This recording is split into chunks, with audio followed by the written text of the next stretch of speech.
Well, hello there, Dippers, and welcome back to episode 67 of the Knuckle Sammich podcast, the official MMA podcast of Sauce on the Side. As always, Dippers, I'm your host, Drake, joined by the man, the myth, the legend, Mr. Thomas R. Shackelford.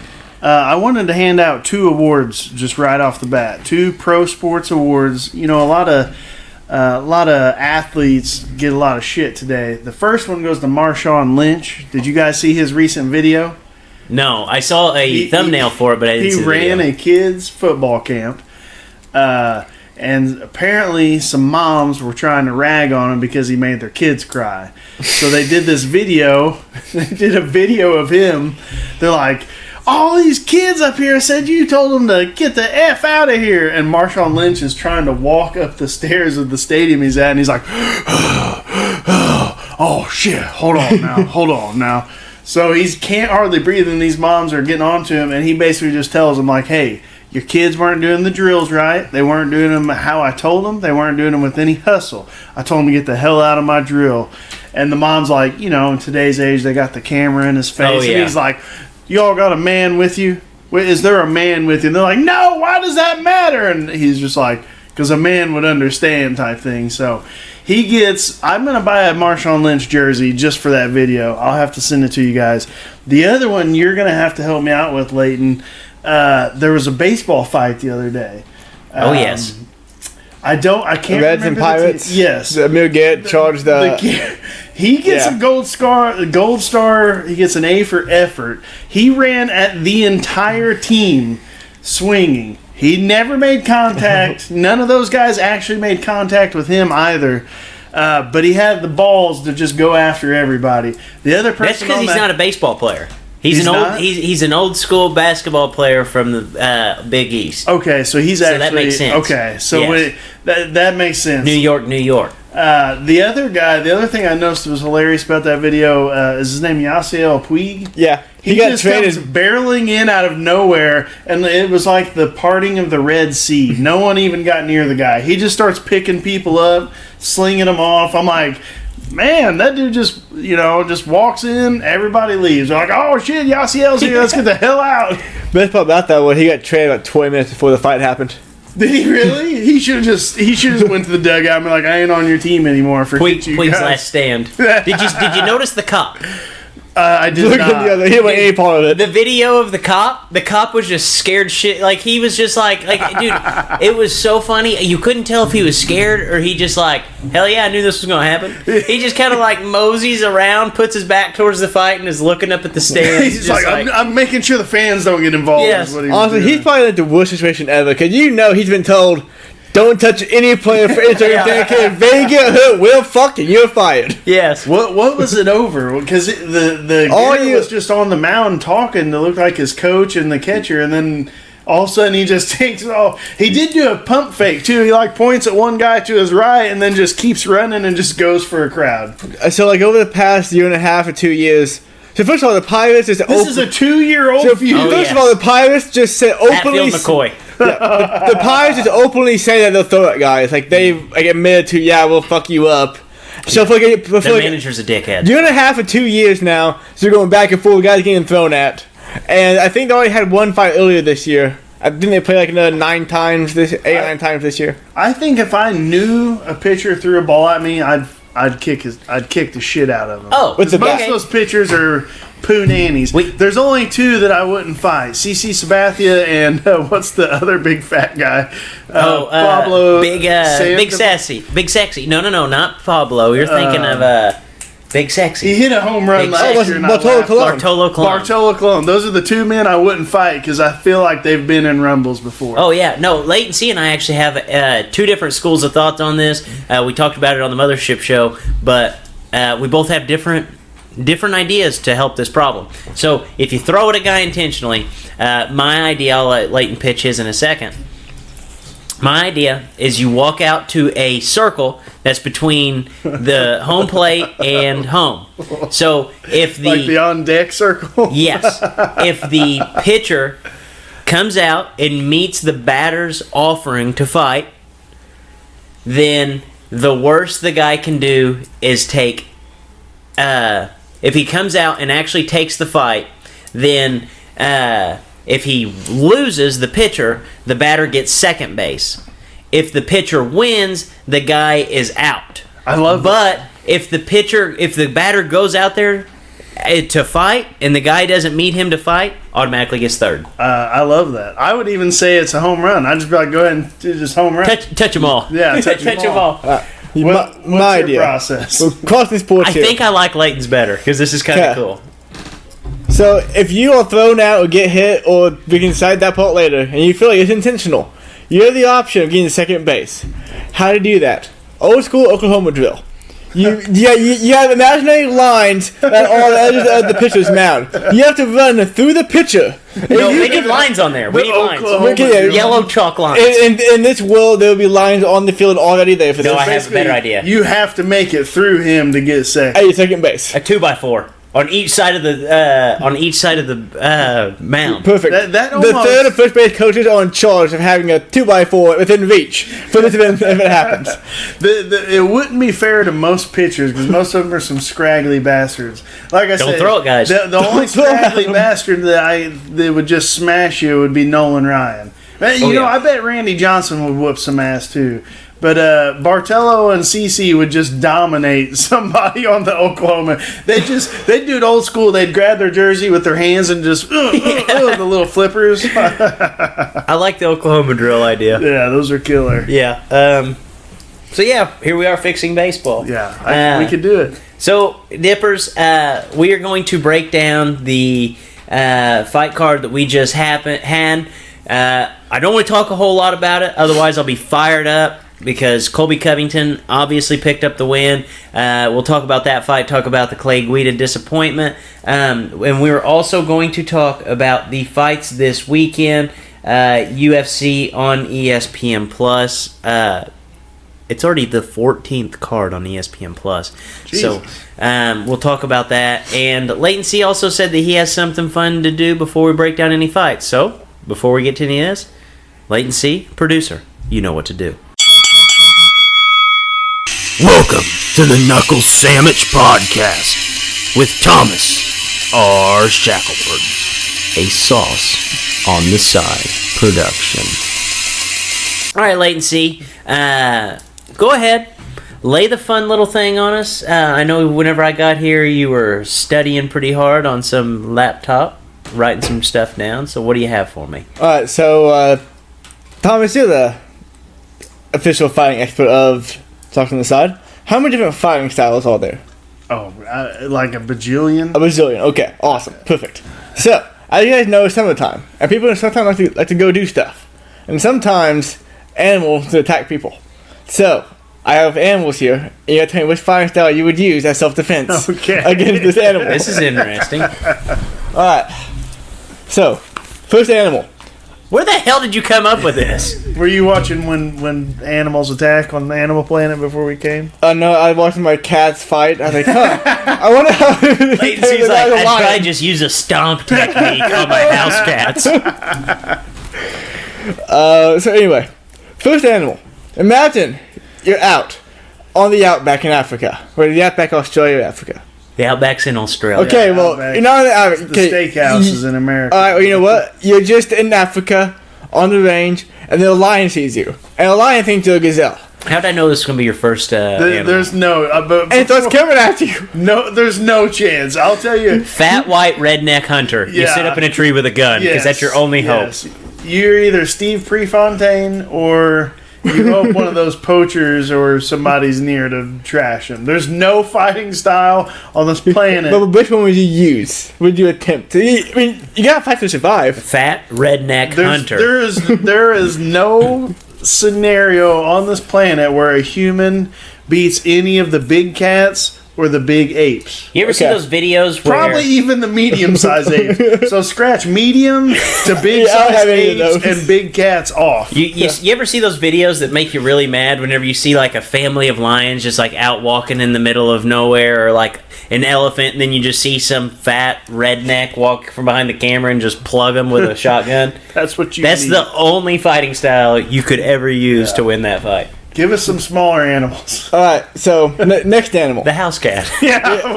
After you decide Africa's not for you because you're attacked by a lion, you said, I'm going to Yellowstone. Look what happened in Yellowstone. And then, You're boom, dead too. stampede of bison come. I What- just one watched Lion bison- King today. One bison singles you out. What fighting technique would you use to stop the I bison think from you would killing have to go. Now, I'll say this again. A bison, I think, is like bigger than a cow or a bull. I'm not up on my animalology. They're big. They got little but legs. I would probably try and do like the Cow catcher. the rodeo dudes do. So I'd use some wrestling cow catcher, try and get him in a headlock, and just pray to God he doesn't run like 30 miles with me on his back. You know, anytime you have a four-legged beast like that that's pretty stiff body, really, you could just kind of Go on his back. play Olay, you know? Kind of like a bullfighter. Bullfighter, yeah. Olay, get the head, and then you just kind of wrangle him down. Bullfighter or rodeo man? I like cowboy catcher, cow catcher. Cow catcher. There you go, catcher, yeah. I mean, Wrestling cow cow catcher. catcher. yeah. Okay. So after that, you decide the middle of the land is not for you. After being attacked by two animals at once, so you're skydiving. You're falling from 5,000 feet. Get about 3,000 feet down, and an eagle attacks you. Oh, I was really hoping it'd be a hornet. What will you do against the Can't eagle? fight a hornet. The eagle talons in your side. How do you escape the eagle? That's just old school boxing, man. Yeah, you just give him a 1-2. Yeah, you just sit in the pocket and You bust just him. throw a jab out and hopefully he hits it. This is important. This kind of thing happens all the time. An eagle? Yep. So after you fight the eagle, you land in Louisiana, right in the bayou. Alligator. Oh Lord. We got an alligator. And you're walking over to where the end of the plane to go back to safety, and an alligator charges you. What do you do to prevent the alligator from eating you? Gator roll? I've seen Steve Irwin do Have this. you noticed bunch. this? How many wrestling I was moves gonna are say. actually named after animals? Gator roll. You're going to jump on his back and prepare for his gator roll. What was Steve Irwin? We've seen Steve Irwin do this like a million times. It's just wrestling. He's using wrestling. Okay, so from Louisiana, you go to a nearby port, and you take a ship down to Antarctica. While walking along the icy glacier of Antarctica, you come across a pack of walrus. Awesome. One walrus decides to pick a fight with you, Penguin. and it comes at you. Stomp technique. Yeah. What do you do with the walrus? I think like the NFL lineman on this one. You just grab his big tusks by the front and just like, Like pushing a sled. yeah. We're going to call that move. NFL The lineman. Greg Hardy? The Greg Hardy. Greg Hardy, okay. We don't have any guns. Have you ever seen a walrus in real life? No. They're gigantic. Yeah, show me Again. Give us some animals that we got a chance against. Okay, well, we got one animal left. Okay, what's this one? After escaping the walrus using the Greg Hold Hardy on, move, the walrus, I think we could juke and jive them. I think Oh, yeah. we could give No, them I a could- little... you can take a walrus. You either do the Greg Hardy or the Barry Sanders on the walrus. okay, there's actually too many animals. I lied. I got another one for you now. So after escaping the walrus, the old juke and jive technique, you get in the ocean and start swimming for land because the boat apparently left you in Antarctica. A shark attacks you. Oh, I know this one. Punch him in the nose. Punch him in the nose. Little Jeet Kune Do. You poke him in the eye. That's true. Eye poke. Jeet Kune Do. Jeet Kune So Do. the Brazilian fighting poke. style. Brazilian. It's They- not Jeet Kune That's Do, Bruce is it? Lee. Yeah, but don't Brazilians like poke eyes? Isn't that one of the things? No, I mean, No. You're That just seems thinking, racist. I No, don't know. I think you're just thinking like the Anderson Silva. No, Isn't that like, I'm thinking toys for like five with like the fingers open though. I think I've definitely heard of this before. I don't know. I've I don't never know about heard that. Like, isn't Romero one of those guys too? I think that's just one of those things that people Romero? just don't Yeah. talk about. He's Cuban. Yeah, he's from Cuba. Oh fuck me. Okay. And last animal. After fitting off the shark, you reach Australia, and as you walk on the beach, Kangaroo. you walk to the land. There's a pack of kangaroo. You, Boom. you go up to Oh. the baby and want to pet it. The mom takes that as a threat and starts punching you. I think kicking you. What you do you just do? gotta You can't go. box. You just gotta go kick. You just gotta do what they do. You can't outbox the kangaroo. I mean, you gotta try. Dude, have you That's ever a- seen them sit back on their tail Oh, it's scary. and then they kick? It's scary. They can drop kick without actually facing the Drop kicking, repercussions yeah. of drop kicking. Yeah. No, and I bet you they kick insane. Yeah, you're dead. You gotta hope you can dip and you gotta I've seen hope a you guy can swim. actually punch a kangaroo. Oh, there was that video In a of the video. drunk dude punching him. No, didn't it he? was the cat. Or the guy. The kangaroo had his dog, and he ran up and pop, pop, pop, and then took off with his dog. I thought I saw one where he was drunk and he fought him. I don't know. I don't know. I've never I seen think that in video. all those scenarios, you're most likely dead. Yes. I mean, Yes. that's like 90% dead. You may get lucky. You might be able to survive the eagle one. Because if you get out of you, it might leave you alone. You can I take don't know, man. Those parachute to their safety. claws are Dude, like if an as eagle big as wanted my to kill hand. you, you'd be dead. I feel like he just put The his only claw- way you could potentially fend it off is if you grabbed like a wing or something and just started slinging him around. You needed to say like house cat, dash hound. How would you find a house cat, Rottweiler. guys? Stomp technique. Yeah, stomp. Interesting. We say that as hound eyeballs us. Yeah, you stomp technique. That's all you Sorry, have hound. to I wasn't. The cat did not like being threatened with the stomp. do. So we actually have some fights to get to. That are not involving animals. That is not Mr. Shackelford taking on a kangaroo. And unfortunately, Colby Covington picked up a decision against Robbie Lawler. So puts on an excellent display of just pressure wrestling, basically flick poking, flick jabbing, whatever you want to call it, and absolutely destroys Robbie Lawler. What were your thoughts on the fight? I felt like Robbie just was waiting. He was always waiting for Colby to take a breath, to take a step back so he could initiate his attack, and it just never came. He was waiting. It was a lot like when Woodley fought Usman. He was waiting for the perfect scenario to uncork his big shot, and it just didn't come. It didn't come. Covington, he looked like a Diaz brother that knew how to wrestle. Absolutely. He threw almost, I think he threw right under 600 punches, which like 150 of them connected. So that just shows you he wasn't landing a ton. They weren't hurting Robbie at all, but he just never stopped throwing punches. No, I absolutely agree there, and that's really the only thing you could take away from the fight is just like how good Colby Covington's cardio is and how much he can just really push the pace against people and just tire them out.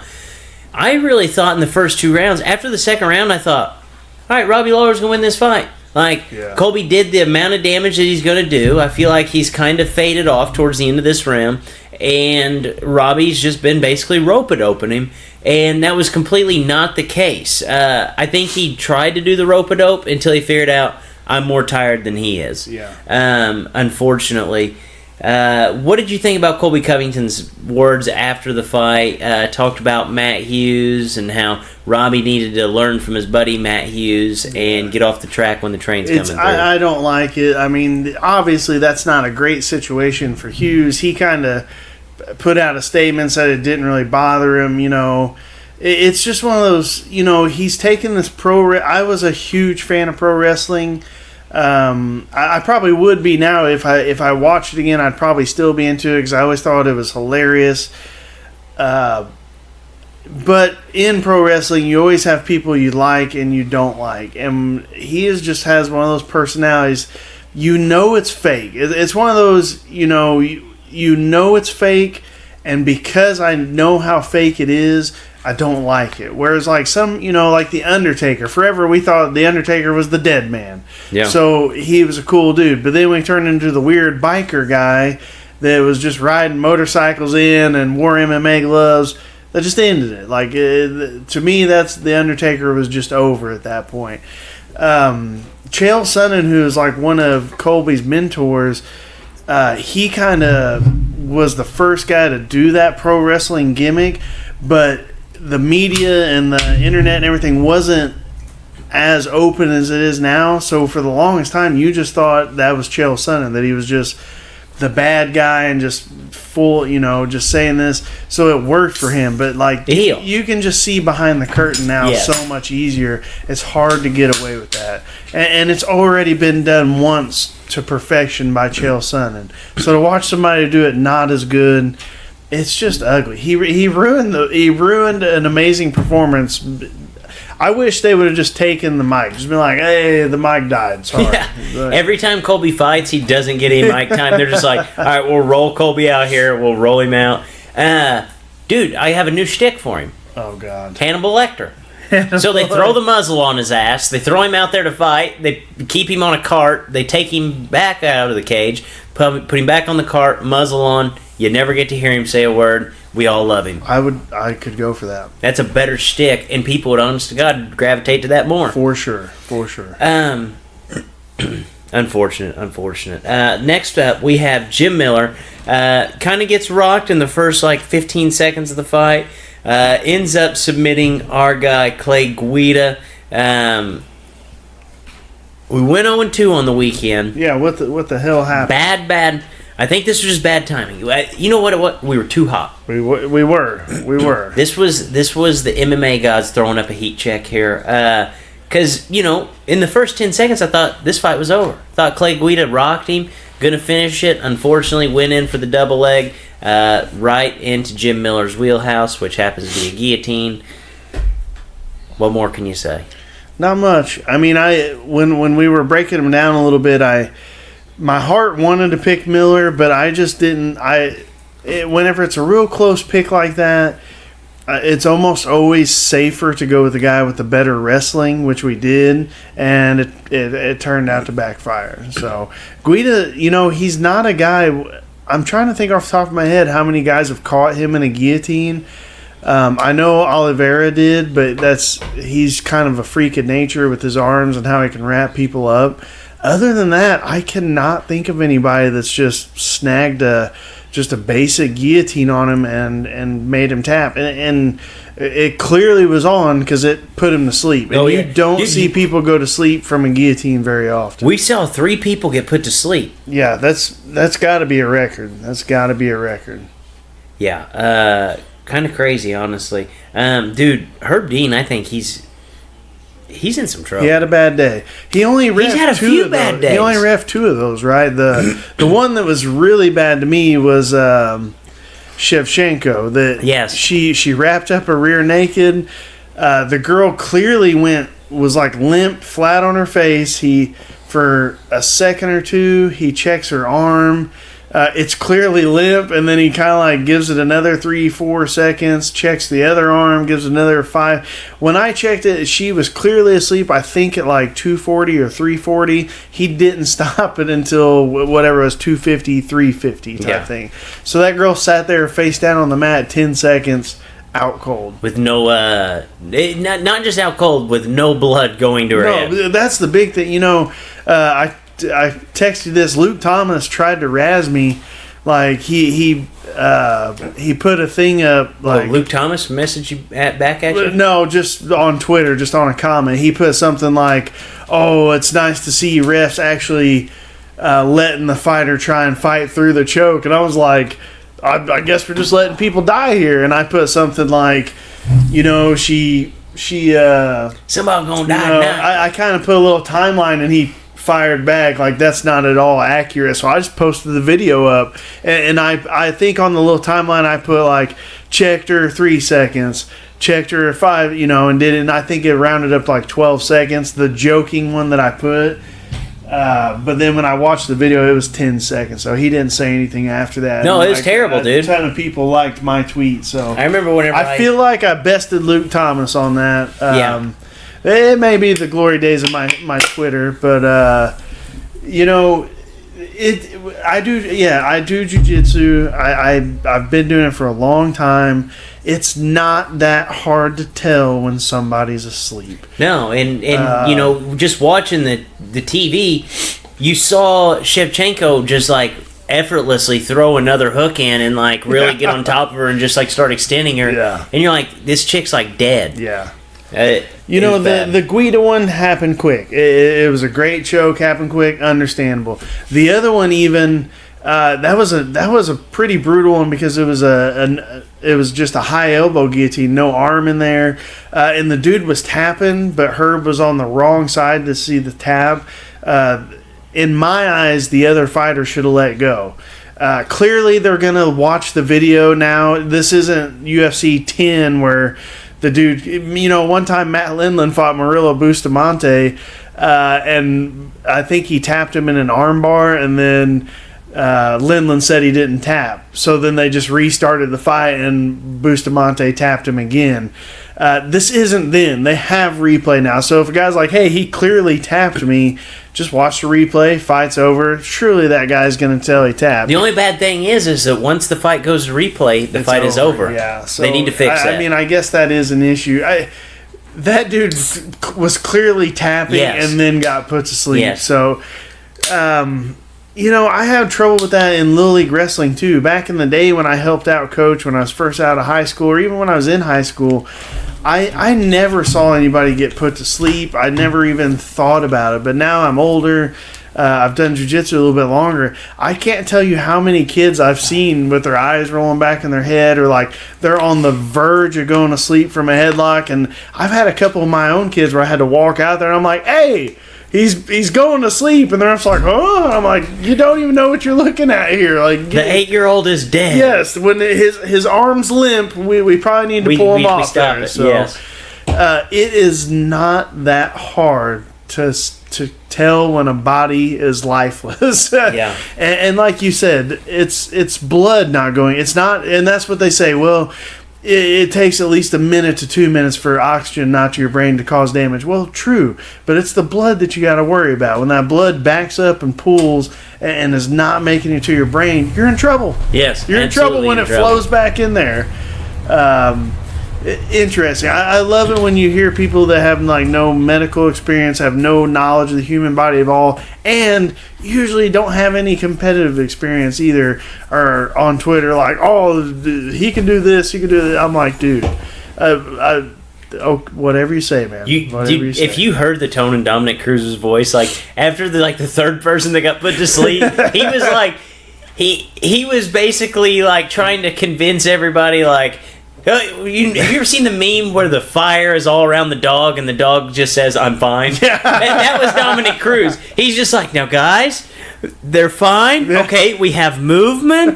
This was a blood choke. Yeah. They're perfectly fine when your brain has no blood running to it. Yes, perfectly fine. We're all good. I'm like, what an ultimate cover guy. We need a code stroke stat to the UFC. What a cover guy. Bad. Did at one point he say, "Man, Herb's having a tough night tonight"? I heard him say that. Dude, this is like the third or fourth time in the last probably 3 months. Herb Dean's Poor had a Herb. tough night. Somebody shared a meme. The one fight that we don't need to talk about, where the dude kicked the other dude in the balls like 4 times. That was terrible. That last time he threw up his arms and he's like, ah! Yeah. Somebody memed that, and it was like Herb Dean whenever somebody slaps on another choke. I laughed so hard when I saw that one. That's awesome. So I cannot believe it, but we are already at UFC on ESPN 14. It's crazy to think about with the amount of cards that they're just pumping out every weekend. A very, very weird card, because anytime that we have one title fight on a card, it immediately, has a ton of other very, very good fights on it. I'm going to term this one the card of mediocrity. Because it seems like we have one really, really good fighter on each side, or a well-known fighter on each side of the coin there, on opposite corners.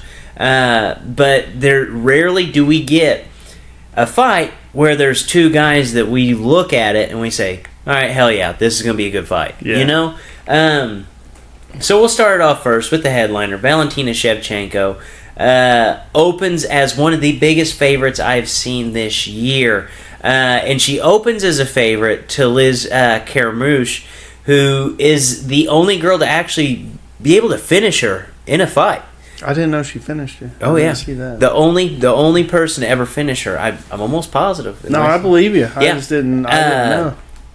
Hell, I didn't know they had fought until you told me the other day. Yes.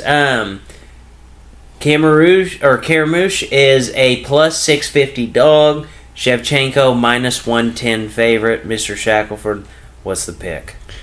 Yeah, it says she did TKO her, actually, round 2. It's got to be Valentina. Liz Carmouche is tough, former Marine. She fought for the very first women's title against Rousey, gave Rousey a run for her money. And she's had some real solid wins, but at this point, she is mostly just take him down and just stay on top. Not really do a lot of damage, not work for submissions. She's just taking him down, staying on top. And Valentina's wrestling has gotten a lot better, but not only that, Liz Carmouche usually wins in the strength battle, and Shevchenko has looked stronger than every single opponent she's faced, aside from Amanda Nunes. I mean, and it wasn't like Amanda was overpowering her. I just think it's got to be Shevchenko. I unfortunately don't think this will be the most exciting fight. No, it's going to be terrible.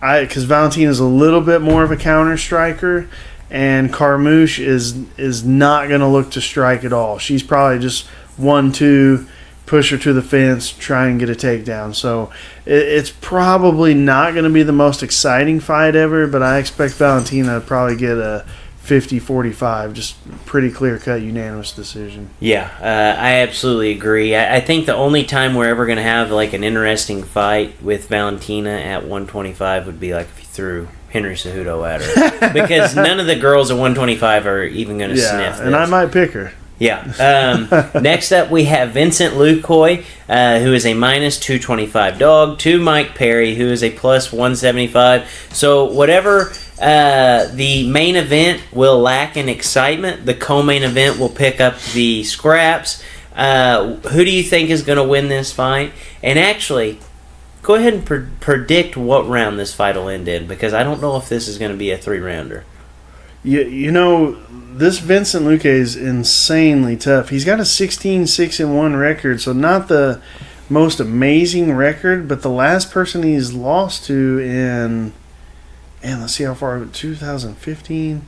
His last loss was in 2015, other than Leon Webb Edwards. He lost to Leon Edwards 2 years ago by decision, so... You know, this dude is up there with the best in the division. You could put him against any guy in the welterweight division, and it's going to be a good fight. I'm gonna pick him because he's more well-rounded. He's got the better wrestling, definitely the better jiu-jitsu. But I mean, let's not forget he is fighting Mike Perry, and Perry's got bombs for hands. He's shown us that he has no regard for anyone, really. I mean, he'll go right after everybody he fights. He's got a very, very good, I don't want to say puncher's chance. He's got more than a puncher's chance, but when you're that explosive and you hit that hard, you're always going to be in the fight. The biggest threat of this is Luque. He's not afraid to get into a firefight. He has before. Was it Barberena? Him and Barberena got into... You don't want to get in that with Barberena, dude. He got into... They had that Barberena almost beat him. Yeah, Barberena was winning on all the judges' scorecards until he got KO'd at the very died. end. Yeah. So this fight, like you said, I think Luque's the safer pick, but man, this fight's going to be fun. This is going to be an awesome fight. I am excited for this. Probably the most exciting fight of the night. Yeah, there's some other names on there. Tisha Torres, Bobby Moffett. Yeah, there's a lot of fights. You want to do Latifi Ozdemir? Yes, Latifi Ozdemir, like you said, Volkan Ozdemir opens as a minus 145 favorite. Ilir Latifi opens as a plus 115 dog. Mr. Shackelford, run the table. Give us 3 for 3. What do you like? I'm going to go Ozdemir. I thought he'd be the dog just because he's had 3 straight losses. I want to say these guys were training partners at one time, which is not necessarily the greatest thing ever because sometimes it tends to have some weird fights. But I think Ozdemir's wrestling is good enough to stay off his back. This is the third time this fight's been booked. Has it? Yes. Yeah, you said last week. It was actually supposed to be on last week's card, wasn't it? But it got pushed back. Good scrap. These two are both top of the division, 205-pounders. Latifi's got the better wrestling of the two, which I said earlier. If it's close, as far as betting goes, you're better off betting on the guy with a little bit better wrestling. But I think circumstance-wise, Latifi's coming off a loss against Corey Anderson. But if you look at Ozdemir, he's coming off 3 losses. He had a really, really contentious, close decision loss to Reyes. His last fight could have went either way. He had that insane fight with Anthony Smith that basically they just smashed each other until Ozdemir ran out of gas first, and then he had that loss to DC. Other than that, he is still one of the best guys. I think his length is going to help him out a lot here to stay away from Latifi, tap him up for a decision win. Yeah, I'm definitely looking forward to that one as well. So we have Tisha Torres, Bobby Moffitt. Actually, one fight that you had pointed out was Gilbert Burns versus Alexei Konchenko. Yeah, I think that might be fight of the night. Okay, so you talked about it earlier. Guys, if you're not going to be tuning into this fight until later, this might be a fight that you want to pencil in. Get right off the bat to watch this. Gilbert Burns. Odds on it? Gilbert Burns, I can pull up the odds in like 2 seconds. I think Gilbert Burns was a plus 115 dog. So a very slight dog, but he is a dog nonetheless. And then I think it was minus 145 for Alexei Konchenko. He's 20-0, you said. Yeah, 20-0. He's got wins over Yushin Okami, Thiago Alves. Other than those two, this is I remember breaking down this dude before. Other than these 2 fights he's had in the UFC, he's fought a lot of dudes over in Russia that you just have no clue, no ability to really look up who they are. So he's 20-0. I don't want to say his record's padded, but I mean in the UFC he fought Thiago Alves and Yushin Okami. Dudes, still tough fighters, clearly a little past their prime. Gilbert Burns, if you're feeling like putting money on this card, Burns is a good dog to pick because he's had 2 straight wins. He's a very, very, very good Brazilian Jiu-Jitsu fighter, great wrestling. That's a good dog pick. Burns is a good dog bet. Yeah, of course, they're a dog for a reason. This other dude's 20-0, but again, he's had 2 UFC fights. Or 2 names in the UFC. They're a little bit past their prime.